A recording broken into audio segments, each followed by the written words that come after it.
Mukyabaagala balungi abeekomera kusenga Faith 256 mbaaniriza ate nate. Olunaku olwaliro tugenda kutunuulira engeri gy'osobola okukuumamu nnabunyaayo oba emmanaanga ebuguma. Osobola otya okukuuma emmanayo oba nnabunyaayo n'ebeera nga teggwaamu bbugumu? Abakyala abamu mulina obuzibu wansi eyo nti obeera obuguma nnyo ng'osobola n'okuleetera omusajja okumala nga tannatuusa. Kugamba ng'ebbugumu lingi.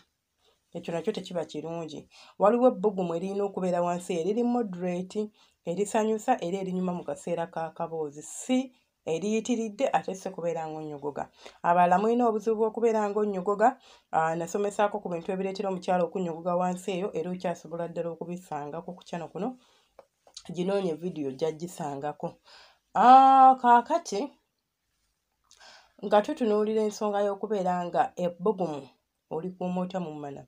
Ekisooka ddala kye mulina okumanya emmanaanga yo eyina pH levels zaayo oba eyina kanziyite chemicals mu bufunze okwanguyiza kitegeera kye nsomesaako ezigiyamba okubeera ng'eri healthy, ezigiyamba okubeera nga tekala ng'erimu amazzi gaayo, ezigiyamba okubeera nga zirwanisa infections ezo nga zizze oba okitegeera. Naye buli bw'ebeera nga like balance taliyo wansi eyo, like biri bisumbuyizibwa embeera yaayo embeera y'emmana okubeera ng'esumbuyizibwa, kikuviirako okubeera ng'ojja kwesanga ng'ebbugumu ligenda, ojja kwesanga ng'okala, ojja kwesanga ng'ovaamu akasu, ojja kwesanga ng'ofuna bi-infection. Kale, kaakati tukuuma tutya ebbugumu? Ekisookera ddala empale ze twambala kikulu nnyo. Okukuuma ebbugumu mu mmana tekitegeeza nti olina okwambala empale ng'ekwata nnyo, oba olina okwambala akapale nga kali awo konna kakusala. Waliwo abakyala abakozesa G-string. G-string si mbi, mulembe, tugwambala era mulungi. Naye si buli lunaku nti olina okubeera ng'oli mu G-string. G-string eyo alina akagundi akawuzi ako keeyisaamu bwe kati, si kalungi. So, si kibi kugyambala, but si kugyambala buli lunaku. Once in a while, it's okay kambale obeere sexy eri omwagalwa oggyemu akateeteeyi akyamuke n'ebisigadde. Oba ng'owulira oyagala kukambalamu to be sexy oba n'olugoye particularly olugoye kirwoba oyambadde, naye si gifuula nti y'empale ye ey'olubeerera. N'ekyokubiri material w'empale ze tukozesa, njogera empale ez'omunda, akawale akasooka ku mubiri. Material w'empale ze tukozesa amataringa nnyo.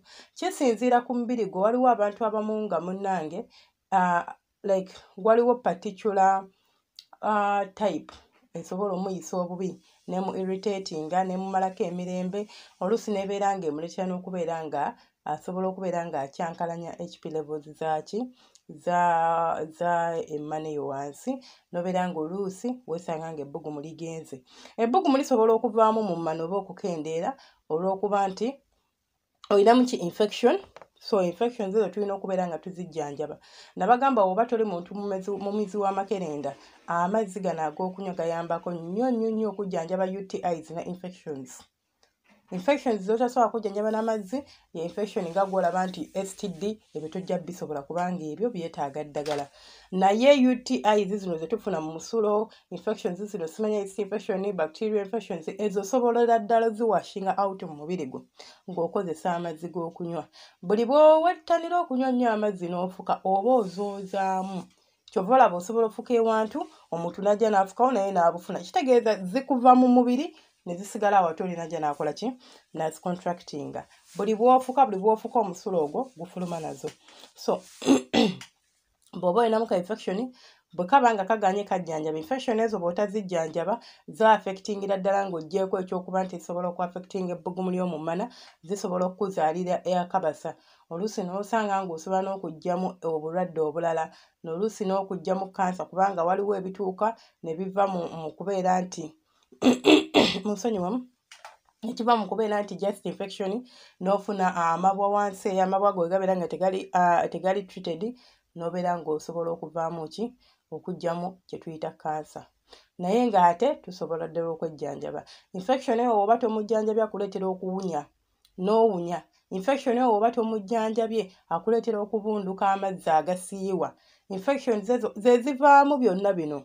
Bw'oba tozijjanjabye zikuviiramu okuvaamu, saagala kikozesa kuba kinnesittaza, okuvaamu kankyogere mu Luzungu pass, n'obeera nga olaba wina ebintu by'ovaamu wansi ebitategeerekeka.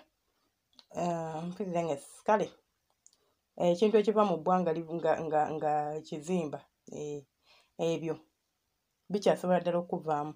So teweeragajjalira, infection esobola okubugaana okuzaala kubanga kyaffectinga reproductive system yo. So mbeere nga mwejjanjaba infection okubeera ng'osobola okukuuma ebbugumu mu mana. Ebyokusiiba mu empale mbadde nkyazoogerako, empale cotton oyo mulungi. Cotton mulungi unless nga olina allergy reactions z'omufunako oba olina obuzibu era okyasobola okunoonyayo type ennungi, naye nga cotton mulungi nnyo mw'otudda mu mpale. Kozi empale yeetuulira ddala wali wansi. Wansi ffe abakyala tetuli nga basajja, tuli open. So singa material gw'oba oyambala oyo aba mubi asobola okuleetera ki? Akabasa. Ekyokubiri, empale bw'oba ogyambala toyambala bupale bukwata nnyo kumalako mirembe. Terina kubeera like nga nnene naye erina okubeera a bit loose nga nti like waliwo ka space emmana w'essiza n'ebeera ng'esobola okubeera ng'eri healthy. Ekiro bw'oba ogenda kwebaka tewali nsonga lwaki webaka mu mpale. Gw'olinza olowooza nti emmano olina kugikuuma ng'ogyambaza empale n'ogyambaza ne jjiini n'osiba n'omusipi n'oteekako n'ettaayi n'oteekako ne zupu mbu kyekikuyamba ogikuumamu emmano. Nedda, ogibuzaako emirembe, ogimalako emirembe, olinza okwesanga nga ate oyonoonye bwonoonye. So ekyo nakyo kiconsidering. Ekintu kye tugenda okutunuulira engeri gye tusobola okukuumamu emmana yaffe ng'ebuguma kwe kubeera nga tutunuulira obuyonjo bwaffe ng'abakyala. Obuyonjo kikulu nnyo ku mukyala naddala mu nsonga za wansi awo. Abamu mumanyi okutawaaza naye ng'entawaaza yammwe si yeetukuza. Nasomesaako wano eno nga nsomesa ku baami engeri gye bafunamu bi UTIs oba engeri gye babeera nga bafunamu infections nga kiva kubeera nga waliwo ebimeremere ebikwata naddala abaami si naddala wabula abaami abatali basale. Ebimere bye bikwata wansi eyo munda mu mukira. Ebimere bye bimu ebyo bikyasobola okumera ku nfuli zaffe. Kati gojja gamba senga buli nnaku ntawaaza naye enfuli ozirongoosa bulungi. Bw'oba ozirongoosa kwata n'engalo enfuli ezo we zeefunyafunya awo olongoose bulungi naddala wakati wano eno. Wakati kati bwe nzira mu luzungu sijja kudda mu luzungu ngambe nti wakati w'amatama n'enfuli we zigattira awo woolaba wakati awo enfuli we zigattira wakati w'amatama n'enfuli we zigattira awo wabeerawo ebintu ebyo ebimeramerawo ebyo ebicaafucaafu ebyo abakyala bye mutatera oluusi kuwa budde gwe ogenda n'onaaba n'oyisayo amazzi mangu n'ogamba ntawaaza singa simanyi lwaki. Bikuviiramu okubeera ng'ofuna ekisu, bikuviiramu okubeera ng'ofuna infections, bikuviiramu okubeera nga ebbugumu lya wansi eyo litabuka ne weesanga nga toliyina. Engeri endala gye tusobola okukuumamu ebbugumu mu mana, okusteamingako. Abakyala mbagamba mu steamingeeko once a month buli lw'ova mu nsonga zo. Buli lw'ova mu nsonga zo ez'ekikyala kitwale nti nina okusteamingako, nina okubeera nga nziramu okusika ku bufuli, nina okubeera nga like gifuule routine, nina okubeera nga nkola ki okusteaminga. Olina okubeera nga ofunza kubanga ate okusteaminga kuyambako okufunza nekuyambako n'okubeera kukuuma ebbugumu mu mana omwo. Then ekintu ekirala kye tusobola okukola, osobola okukozesa ku ddagala oba osteaminga g'omukyala kozesa ku ddagala lye bayita matovu. Likuyambako okubeera ng'okuuma ebbugumu mu mana. Amatovu ago kiba kikola nga kyakula nga kigazi naye nga kiriko obuggwa oba amaggwaggwa. Kitera kumera mu kkubo erikutwala mu kibira oba eyo mu bibira bire eyo kibeerayo kiba n'ekimuli oba kya papo. Kansuubire bye njogedde bye bituufu. Kuba nkijjukira naye nga kyekyo. Okikozesaako osobola n'okukifumbako n'okinywa. Kiba kikuyambako okubeera nga kikuuma ebbugumu mu mana. Ndowooza byebyo ebyange. Wemba olina kyoyagala okwongerako osobola okiteeka mu comment section. Oba olina woowabula naawe era nkwaniriza comment section ebeera nzigule. Ompabula ongambe senga nze mpabulamu wano nedda tekirina kuba bwe kiti. Nze siimanya mpabula era sinyiiga muntu ambuulidde ensobi yange kubanga mwenjigira.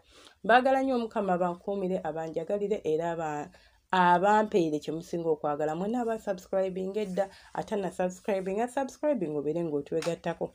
Ya subscribing edda weebale kubeera nga osharinga, olikinga, okomentinga, okola kya ttindo era okola kya muwendo. Omukama abanjagalire nga bwe munjagala.